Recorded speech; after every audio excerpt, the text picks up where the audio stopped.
Bienvenida a un nuevo vídeo de Anatomía Secreta. Hoy vamos a hablar de un hueso que, aunque muchas veces se estudia de forma superficial, es fundamental para entender la mecánica del antebrazo, la muñeca y toda la extremidad superior. Me refiero al hueso radio. Si estás estudiando anatomía humana o ya trabajas como profesional en el sector de la salud, conocer este hueso a fondo puede marcar la diferencia en cómo interpretas un gesto, un dolor o una patología. Y si es tu primera vez por aquí, me presento. Mi nombre es Paul y llevo más de 11 años estudiando anatomía humana. Y a día de hoy ya somos una comunidad de más de 125.000 estudiantes y profesionales de la salud en redes sociales. Aquí en YouTube cada semana podrás disfrutar de 3 nuevos vídeos. Uno sobre músculos, otro sobre huesos y otro sobre articulaciones o regiones clave del cuerpo humano. Todo explicado de forma clara, visual y directa, pensado para estudiantes, profesionales del sector salud y personas que quieran aprender más sobre el cuerpo humano y su anatomía. Tienes las listas de reproducción organizadas por temas abajo en la descripción para que puedas seguir esta serie como si fuera tu propio atlas anatómico en vídeo. Hoy vamos a estudiar en profundidad el hueso radio. Te explicaré su localización, el tipo de hueso, partes y marcadores principales, relaciones articulares, riego arterial y muchísimo más. Quédate hasta el final porque vamos a hablar también de su importancia clínica, de lesiones frecuentes, de variaciones anatómicas y de cómo interpretarlo en pruebas de imagen como la radiografía o la resonancia. Ahora sí que sí, vamos a ello. Empecemos por la localización. El radio es un hueso largo que se localiza en la parte lateral del antebrazo, concretamente en el lado del pulgar. Esta posición lateral es clave para entender su funcionalidad, ya que a diferencia del cúbito, su hueso hermano, por así decirlo, que permanece relativamente estable durante los movimientos del antebrazo, el radio es el principal responsable de la rotación del mismo, siendo el protagonista absoluto en los movimientos de pronación y supinación. Desde el punto de vista embriológico y biomecánico, el radio es un hueso que crece y se modela en función de los patrones funcionales del miembro superior, lo que hace que su forma, orientación y curvatura respondan a las necesidades del movimiento complejo que caracteriza a la extremidad superior. Además, por su forma y disposición, el radio tiene un rol importante en la transmisión de cargas desde la mano hacia el codo. Al ser un hueso largo, presenta los elementos clásicos: epífisis proximal, diáfisis y epífisis distal, pero en su caso con peculiaridades muy significativas. En el contexto clínico es esencial tener muy clara esta ubicación y saber diferenciarlo en cualquier imagen anatómica o de diagnóstico por imagen, sobre todo en casos de traumatismos, bloqueos articulares o luxaciones de muñeca. Además, su orientación oblicua en el plano frontal y su desplazamiento en pronación implican que cualquier alteración en su morfología puede afectar directamente a la función de la muñeca, del codo e incluso de la cintura escapular en movimientos de cadena cinética cerrada. Ahora bien, ¿cuáles son las partes más diferenciadas de este hueso? Pues bien, el radio presenta una serie de estructuras anatómicas esenciales que vale la pena memorizar, visualizar y entender con profundidad. En su extremo proximal encontramos la cabeza del radio, de forma cilíndrica, ligeramente cóncava en su cara superior,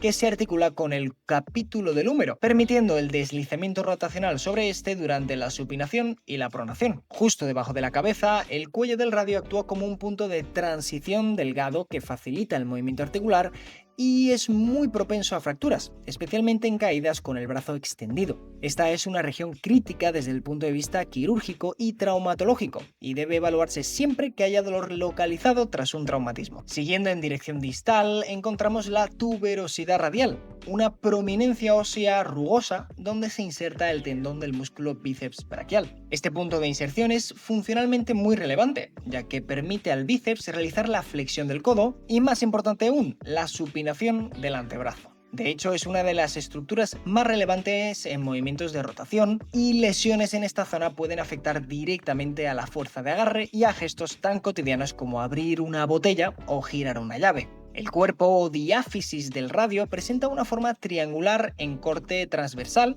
con 3 capas y 3 bordes, uno de los cuales es la cresta interósea, donde se inserta la membrana interósea que une al radio con el cúbito, permitiendo una estabilidad estructural durante los movimientos complejos del antebrazo. Esta membrana no solo es un punto de unión pasivo, sino que también transmite fuerzas entre ambos huesos, permitiendo una distribución uniforme de la carga, lo que adquiere especial importancia en contextos deportivos o postquirúrgicos. Finalmente, en el extremo distal encontramos la escotadura cubital del radio, que articula con el cúbito en la región distal, y la apófisis estiloides del radio, una prolongación ósea palpable en la cara lateral de la muñeca. Esta apófisis es un punto de referencia anatómico fundamental para diagnósticos clínicos y la toma de pulso, pero también para la colocación correcta de férulas, yesos y órtesis. El radio participa en múltiples articulaciones que le confieren una alta movilidad y adaptabilidad funcional. En su extremo proximal se articula con el húmero, específicamente con el capítulo humeral, a través de la articulación húmero-radial. Esta articulación es sinovial de tipo esferoidea y, aunque permite flexión y extensión en conjunto con la húmero-cubital, su característica más importante es la capacidad de rotación axial que posibilita los movimientos de pronación y supinación. A nivel proximal también se articula con el cúbito mediante la articulación radiocubital proximal, donde la cabeza del radio encaja en la escotadura radial del cúbito, estabilizada por el ligamento anular del radio. Este ligamento es fundamental, especialmente en niños, donde su laxitud puede provocar subluxaciones de la cabeza radial, que se producen por tracción súbita del miembro superior. En el extremo distal encontramos la articulación radiocubital distal, donde la escotadura cubital del radio se une al cúbito. Esta articulación está reforzada por el disco articular o fibrocartílago triangular, que no solo aporta estabilidad, sino que separa la articulación radiocubital distal de la radiocarpiana. Y hablando de la muñeca, el radio forma también parte de la articulación radiocarpiana, una articulación condílea sinovial que une al radio con los huesos carpianos escafoides y semilunar. Aquí, el radio es el único hueso del antebrazo que realmente articula con los huesos del carpo, ya que el cúbito queda separado por el disco articular. El hueso del radio recibe irrigación a través de un sistema arterial complejo y eficiente que garantiza el suministro constante incluso en condiciones de esfuerzo prolongado o traumatismo leve. La arteria principal encargada de su irrigación es la arteria radial, rama de la arteria braquial que desciende por el lateral del antebrazo y es fácilmente palpable en la muñeca. Esta arteria no solo irriga los tejidos blandos superficiales, sino que también emite ramas periosteales que nutren directamente la cortical del radio. Además, la arteria cubital, aunque discurre por el lado medial del antebrazo, contribuye con ramas perforantes a la red vascular interósea. De esta red surgen dos arterias clave: la arteria interósea superior, que discurre por la cara anterior de la membrana interósea y nutre la cara profunda del radio,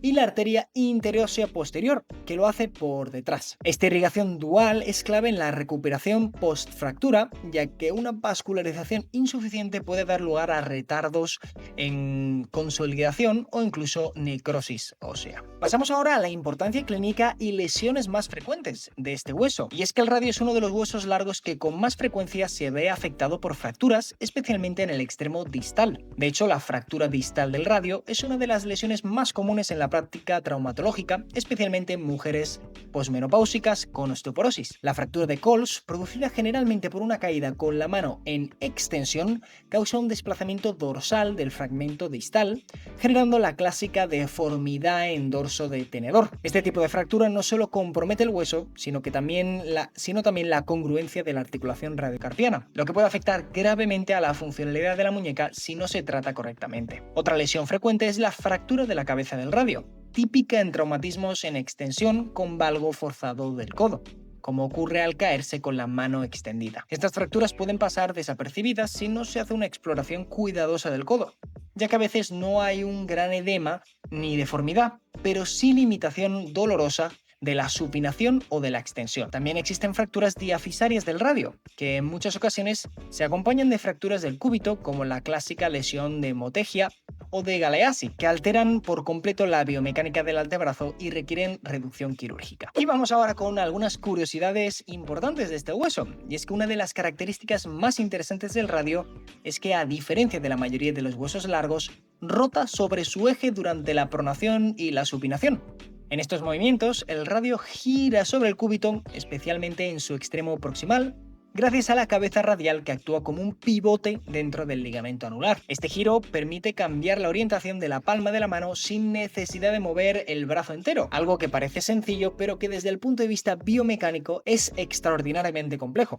De hecho, la capacidad del ser humano para manipular objetos con precisión depende en gran medida de esta rotación radial. Otra curiosidad anatómica es que la apófisis estiloides del radio es más larga que la del cúbito, lo que le da una inclinación natural a la superficie articular del carpo. Este ángulo, llamado inclinación radial, tiene unos 22 grados y es fundamental para la movilidad de la muñeca. Cuando esta inclinación se pierde, por ejemplo en fracturas mal reducidas, Se altera la biomecánica de la muñeca y pueden aparecer dolores residuales crónicos. También es importante saber que en muchas radiografías se utiliza el signo de la línea radiocapitular para evaluar la alineación del radio con el húmero. Una línea trazada desde el eje del radio debe siempre pasar por el centro del cóndilo humeral, y si no lo hace puede indicar una luxación o fractura desplazada. Desde la exploración palpatoria te recomiendo localizar en ti mismo la cabeza del radio. Pon el dedo sobre la parte lateral del codo, justo por debajo del epicóndilo, y supina y prona el antebrazo. Notarás que el radio gira bajo tu dedo. Este tipo de ejercicios ayuda muchísimo a integrar la anatomía en 3 dimensiones, y sobre todo si estás estudiando o preparando exámenes, este tipo de detalles prácticos marcan la diferencia. Y hasta aquí todo lo que tienes que saber sobre el hueso radio. Hemos repasado tanto su localización, tipo, partes y un montón de contenido más. Y si te ha resultado útil, te agradecería un montón que dejaras un buen me gusta y te suscribieras al canal. Así ayudas a que este proyecto siga creciendo y lleguemos a más personas apasionadas por la anatomía como tú. Déjame en comentarios si ya te has encontrado con alguna lesión del radio en la práctica clínica o si te gustaría que hiciéramos un vídeo exclusivo sobre biomecánica de pronación y supinación del antebrazo. Y recuerda que tienes más vídeos como este en las listas de reproducción del canal, justo abajo en la descripción, para seguir aprendiendo sobre músculos, huesos, articulaciones y mucho más. Ahora sí que sí, nos vemos en el próximo vídeo. ¡Adiós!